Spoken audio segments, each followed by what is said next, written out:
DCC అధ్యక్షుల ఎంపికపై మంత్రి కోమటిరెడ్డి శిబిరంలో అసంతృప్తి జ్వాలలు చెలరేగాయి. నల్గొండ డీసీసీ కోసం మంత్రి కోమటిరెడ్డి అనుచరుడు మోహన్ రెడ్డి తీవ్రంగా ప్రయత్నించారు. కానీ పున్నా కైలాష్ కు డీసీసీ అధ్యక్ష పదవిని కేటాయించింది అధిష్టానం. దీంతో పార్టీపై తీవ్రంగా విమర్శలు గుప్పించారు మోహన్ రెడ్డి. కాంగ్రెస్ లో తిడితేనే పదవులు వస్తాయని చెప్పారు మోహన్ రెడ్డి. 10 ఏళ్ల పాటు పార్టీని ముందుండి నడిపించారని, కాంగ్రెస్ లో వార్డు మెంబర్ కాకుండా డీసీసీ కావచ్చని విమర్శించారు. సీఎం రేవంత్ రెడ్డి తన గొంతు కోశారన్నారు మోహన్ రెడ్డి. సీఎం కు దగ్గరగా ఉన్న వాళ్లకు పదవులు వచ్చాయని, రేవంత్ వెంట తిరిగితే తనకు ఎమ్మెల్యే, ఎంపీ పదవి వచ్చేదన్నారు మోహన్ రెడ్డి.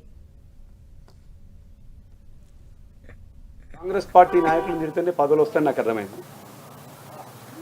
కాంగ్రెస్ పార్టీ ఉన్న ఒక్కొక్క వర్గం తిడితే ఒకరి పోస్ట్ వస్తుంది, ఇంకోళ్ళు తిడితే ఇంకో పోస్ట్ వస్తుంది. నిబద్ధత పార్టీ కొరకు జెండా మోషన్లకు రాదనేది నాకు అర్థమైంది. కాంగ్రెస్ పార్టీలో వార్డు మెంబర్ కాకున్నా కానీ, ఏ పదవి ఎలక్టెడ్ కాకున్నా కానీ జిల్లా ప్రెసిడెంట్ కావచ్చు, పీసీసీ ప్రెసిడెంట్ కావచ్చు, అది ఒక కాంగ్రెస్ పార్టీనే సాధ్యమవుతుంది. ముఖ్యమంత్రి గారికి అనుచరుడైన పటేల్ రమేష్ అన్నకి కార్పొరేషన్ చైర్మన్ వస్తుంది, నాకు రాదు. ముఖ్యమంత్రి గారికి అనుచరుడు ఉంటే ఎంపీ అవుతాడు. చామల కిరణ్ అన్న నేను జిల్లా ప్రెసిడెంట్గా పోటీ పడ్డాం. ఆ రోజు జిల్లా ప్రెసిడెంట్ కిరణ్ అన్న రాలే, నాకు వచ్చింది. అదే కిరణ్ అన్న ఇవాళ ఎంపీ అయ్యాడు. ముఖ్యమంత్రి గారికి మన రవీంద్ర దగ్గర ఉండు, ఆయనకి ఎంపీ పోస్ట్ వచ్చింది.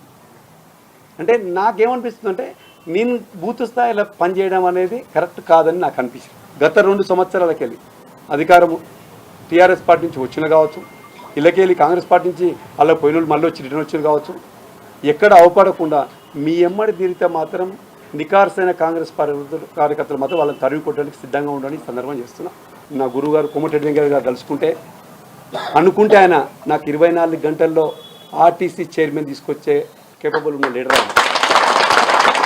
ఇక్కడ ఉన్నటువంటి ఎమ్మెల్యేలు కావచ్చు, ఎంపీలు కావచ్చు, తలుచుకుంటే నాకు 24 అవర్స్లో నేను కోరుకున్న చైర్మన్, వాళ్ళు కోరుకున్న చైర్మన్ నాకు చేత ఆర్డర్ పెట్టగలరు. అంత కేపబుల్ నల్గొండ. కానీ నా మీద ఎందుకు కక్ష కట్టుకుర్రో నాకు అర్థమవుతలేదు.